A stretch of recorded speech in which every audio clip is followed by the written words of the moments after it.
Welcome to the Dice Tower, a series of video reviews about board and card games. Here are your hosts. Hey everybody, I'm Tom Vassell.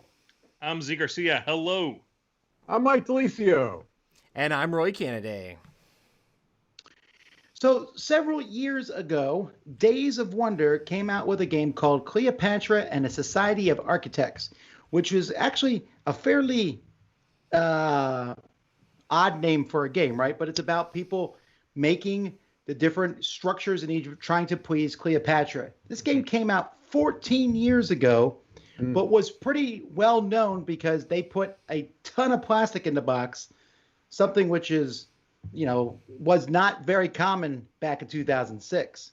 Right. So just recently, Mojito Studios kickstarted it and redid the game, and they had to make it bigger and better. This is the deluxe version, and in fact, just so you all know, all of us talking about this will be talking about the deluxe version, right? Because the retail version was backed by almost nobody, and so that one's not done yet. But this is a redone version. Z's already done a video talking about the differences between the two versions, so we're not going to really dwell on that too much. But both Z and Mike had played this before the new version, right? Yes. Yes. And Roy, you never played it at all. No, I haven't played Cleopatra at all, so this was my first foray in Cleopatra.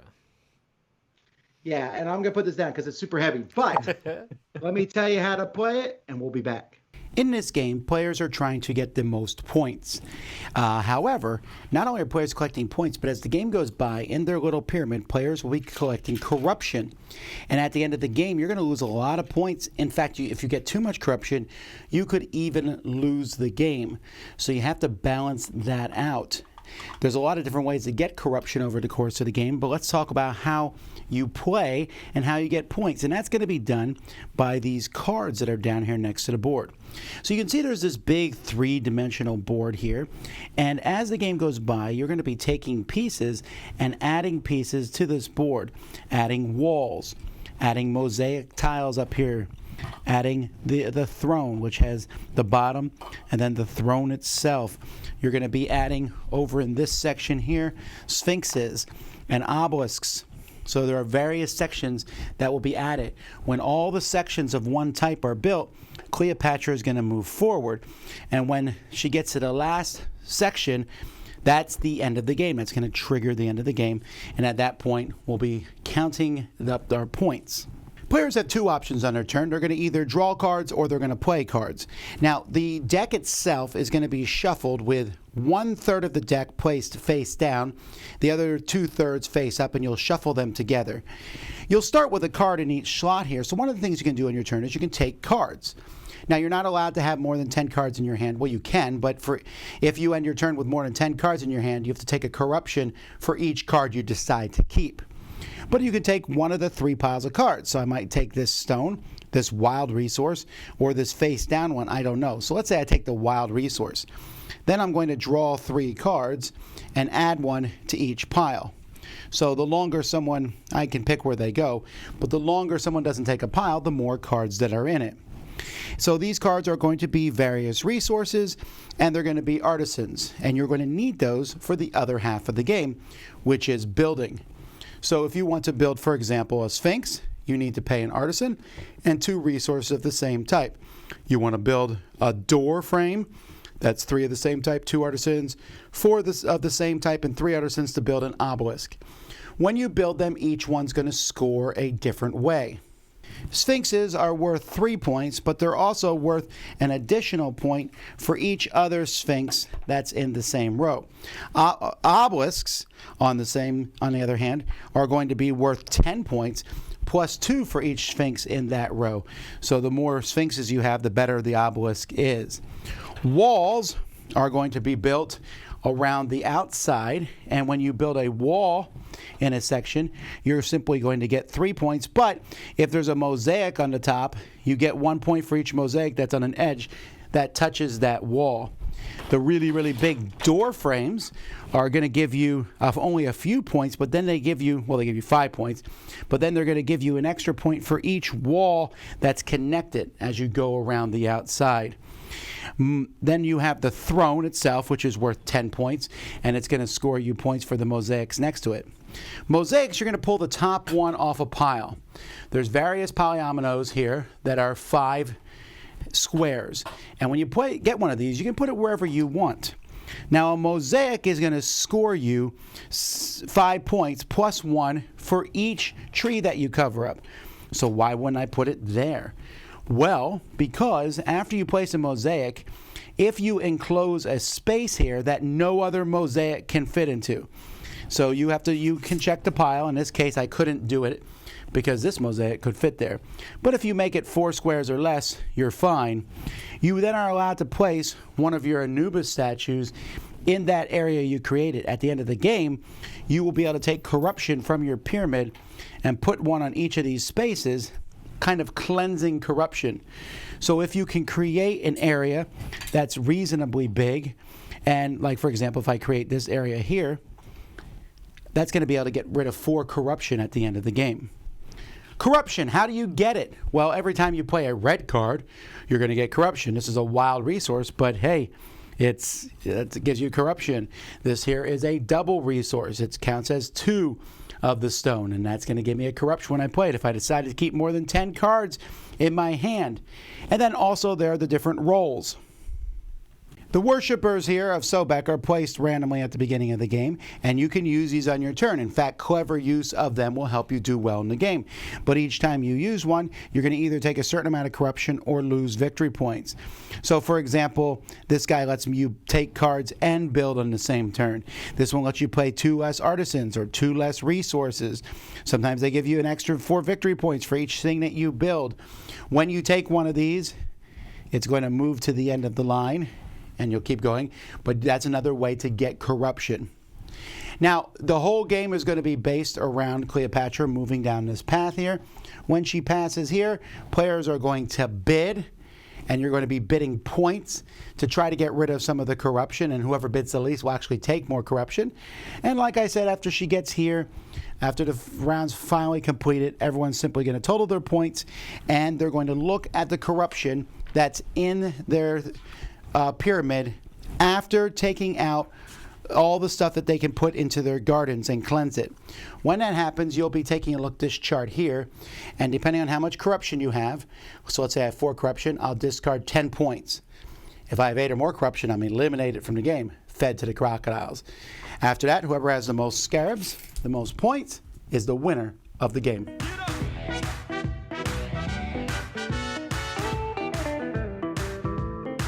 We're going to talk about the components together as a group in just a second, but I wanted to show them off a little bit.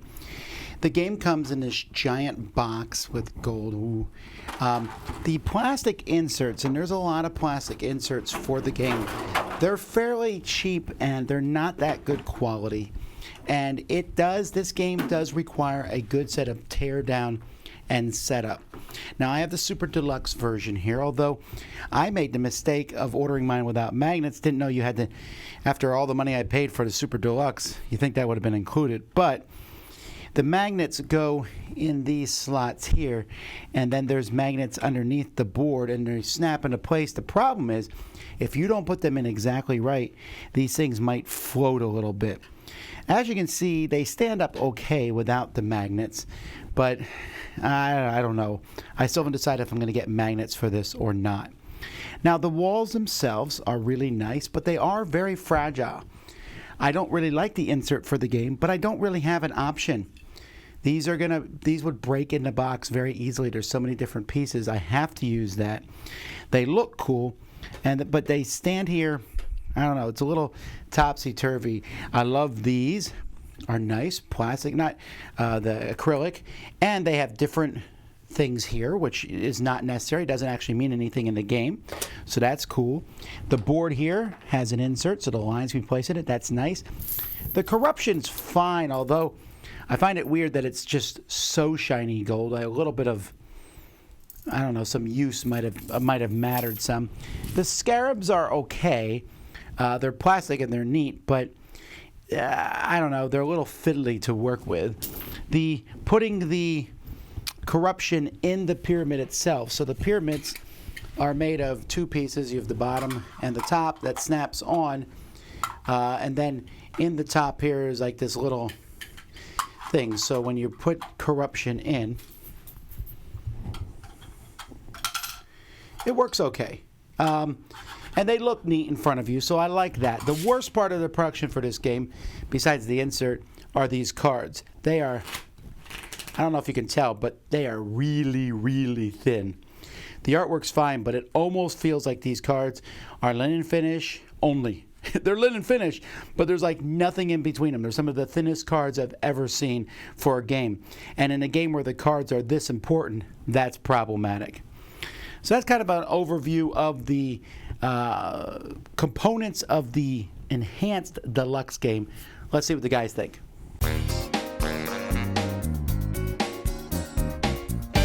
Well, Tom, I agree with you, especially about the cards. That card quality truly was disappointing, especially when you consider everything else that's in the box. But outside of that, for me, any project, but especially a Kickstarter, it sort of gets better, and the components, okay, they get nicer and more amazing and more outlandish, and eventually they hit a point where you go, okay, at this point now, am I backing a game or am I backing a toy? And I know there's a thin line between those two things, okay? But I think this one goes past that line. And it goes past the line where it's no longer a game with amazing components. It's a toy that includes a game. Where is that tipping point? Like you said, it's when it's harder to put away than it ought to be. When it all sort of clicking together hinders the flow of gameplay. These are minor things ultimately, okay? I might make them sound like a big deal. They're really not a big deal. But there's diminishing returns after a certain point is what I'm saying. And this passes that point where they are too nice, that you lose something because the things are so outlandish. That's how I feel about the components. It's funny too because the original Cleopatra had that argument. They had a huge toy factor with the original Days of Wonder version. I remember reading about the fact that it was more a toy than a game, whereas I didn't agree with that. But this definitely is leaning hard in that direction, Roy. I mean, you had never seen this game, and I don't know if you'd seen it, but you'd never played it. What were the components? What was that experience like on your end?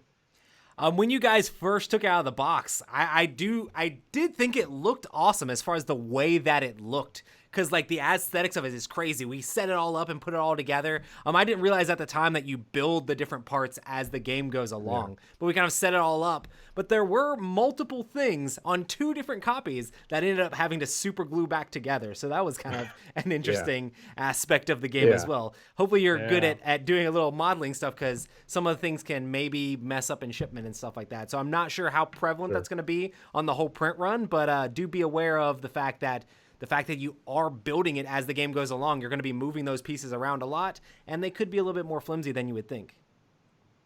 Yeah. The one problem I had that I didn't mention in the overview is I also felt like the game is so big and so grandiose that if you are playing with 4 players, one player is going to have a hard time seeing the cards. There's nowhere you can put them on the table where somebody doesn't have them blocked by the temple. And correct. Since you have to grab those cards the whole game, I found that to be somewhat problematic. And I also don't like the fact that I'm treating this plastic toy with I'm afraid I'm going to break it. Yeah. And I found that to be a bit more bothersome. Yeah.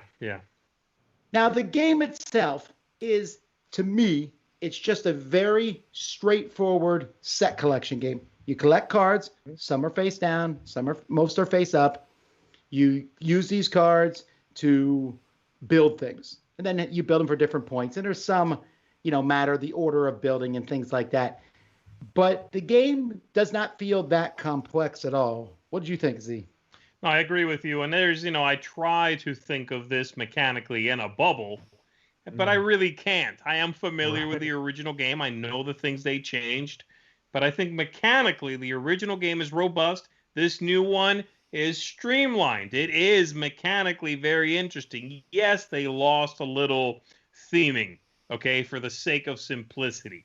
You can build an obelisk with 3 of the same thing or whatever. So an obelisk could be all made of stone or all made of wood or what have you. I don't remember, but so I get that. I get that that's not thematic. If you're that worried about the thematic trappings, you are playing probably the wrong game anyway. You know what I mean? Yeah. I love the character lineup that you can choose to pursue someone's help, even though you become corrupt by doing so. When you ask for the help, the guys at the back of that line, they better really help you out because you're taking a bunch of corruption to get their aid. So mechanically, I think the game is just robust. It's fun. It's got quick turns. The game, I find the gameplay still captivating. It's still a great game 14 years later. And the changes are all for me, all the changes they made make sense. I'm going to push back a little bit with you on this one, Z, because I felt like the original version of the game, and like you, I can't really just talk about this in a bubble because I played the original. I felt like the original was already a light game, and the word that I often used to describe it to people was that it was an elegant game. I felt like the original game was a light, elegant game that was very simple to teach, very simple to learn, and played quickly.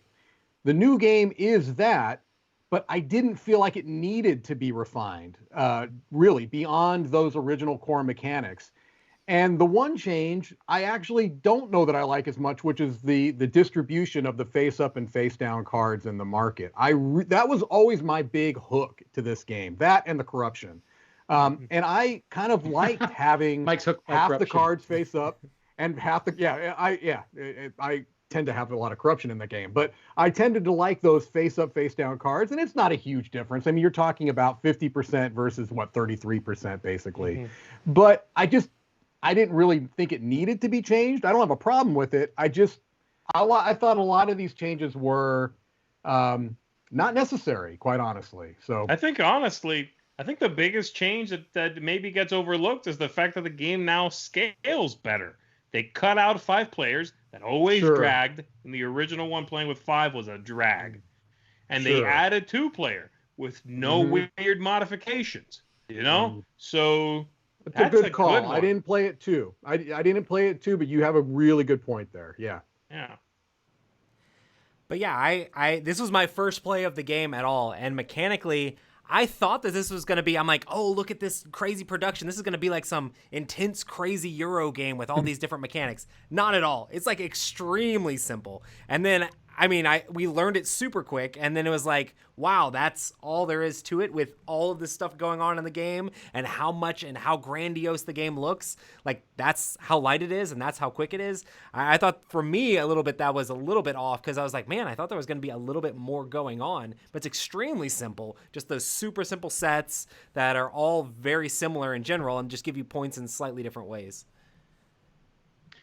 This was the first game other than High Society that I know of that had this push your luck of taking bad things that might hurt you later on with the corruption. What do you all think about the corruption mechanism? The corruption mechanism stayed largely the same. I always thought it was a fun idea. Now, in the original game, it was like an all or nothing, right? If you had the most, you just straight up died. Everybody else was fine. So you could have second most and you were fine. I like that it's just a penalty now. It doesn't outright kill you unless you have so much it wouldn't matter anyway. But I love having to weigh every decision that involves corruption. Like I said, I want to use someone's help.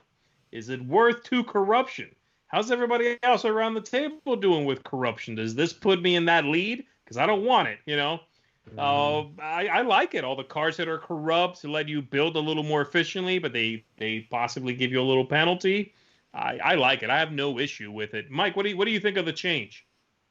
Yeah, I always loved the corruption, and I think that the new version is maybe a little bit more. It's less punishing. I think than in the original game, and I think I'm ambiguous on that. I don't really have a strong opinion one way or the other. I think it's fine the direction they went. I will say that while I normally don't like player elimination, I kind of liked that little hook in the original game where if you had the most corruption, you were being fed to the crocodile. Well, that's not really player elimination. You just die at the end. No, right. That's so I true. kind of liked that. I kind of liked that, and the fact that it's not there, it's not a huge deal. But I also, again, it's not something I felt needed to be changed.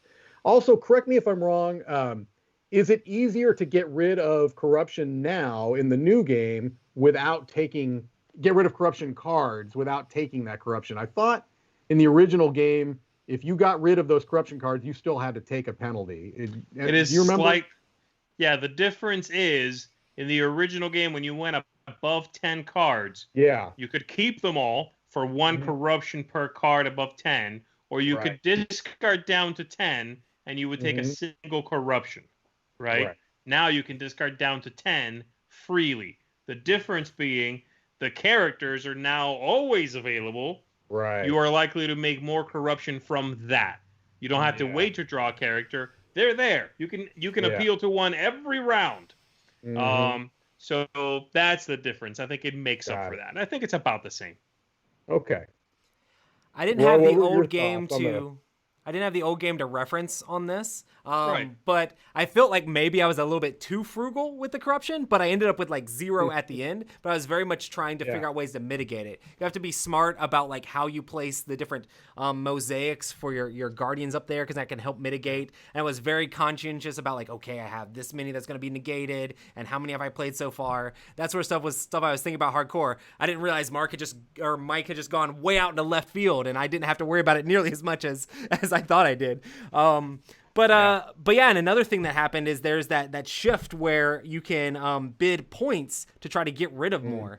And I wonder how much how important that bid is if there's no player elimination as opposed to if there is player elimination. Seems like it's less important, but I ended up just taking the 3 corruption from it, but then not losing any points. And I think Tom beat me by like 1 point or something like that, so it was a very close game. But I found it like it doesn't matter the number of points anyone won by; it's who won that matters. But yeah, I hadn't played the game before, so I thought it kind of interesting the whole thing. So 14 years actually.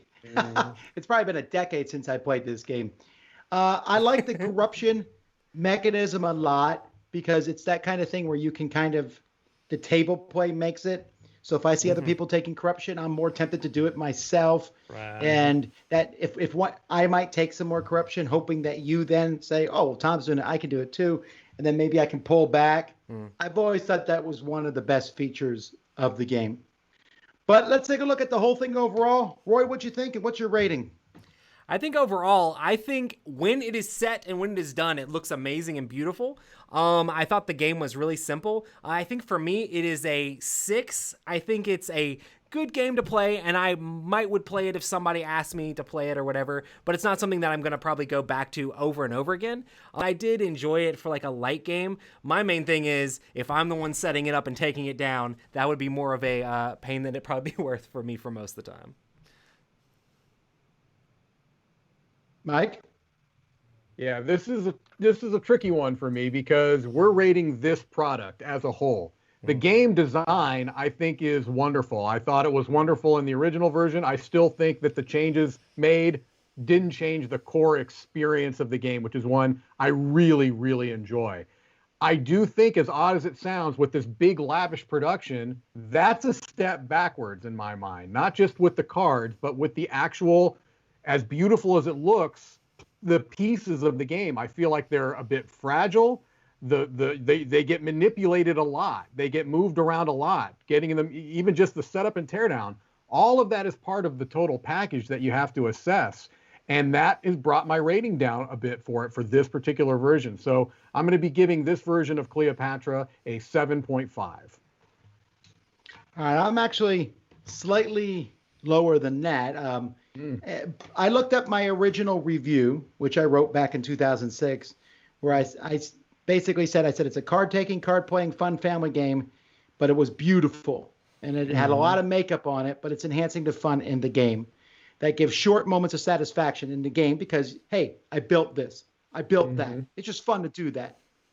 And I originally gave it an 8, but I'm dropping it a whole point to a 7 I love the new look of it, but it's like looking at a very fancy glass figurine on my grandmother's shelf that I'm allowed to look at. I'm just afraid I can't play with it. And this caused a few fumbles in that regard, from the scarabs being hard to read the numbers on sometimes, to, reaching around this temple, to we already did break one piece by accident or got broken in the box, to that sort of thing. It also takes a while to set up and tear down. And the game doesn't feel like it warrants that. But that being said, once I play the game, I have a good time. It's enjoyable. So that's why I give it a 7. Z? I rate it slightly higher than you guys. I rated an 8 out of 10.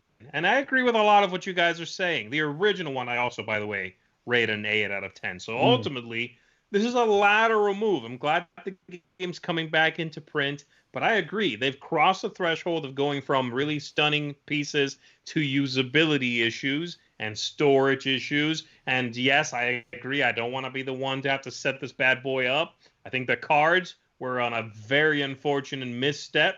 I think mechanically the game is equally as robust, maybe even a little more interesting.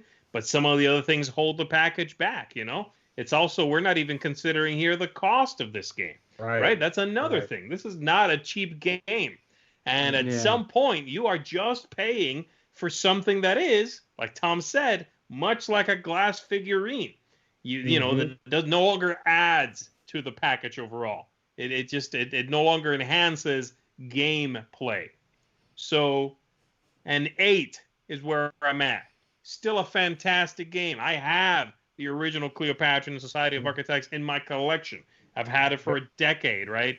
So that says something. This new one, very good game. I recommend you get it if you can afford it, and if you are okay with a game that is this lavish, being a fairly light family weight game. Well, there is a cheaper retail version coming. Sure. So that's the one. I mean, and that is what I'm talking about, because that one's still like what, $90, $80? Right. I think that's about how much it is. I'm not grabbing it off the shelf again. That's Cleopatra and the Society of Architects. Until next time, I'm Tom Vassell. I'm Z Garcia. Thank you. I'm Mike Delicio. And I'm Roy Kennedy. Have fun pleasing Cleopatra by building stuff.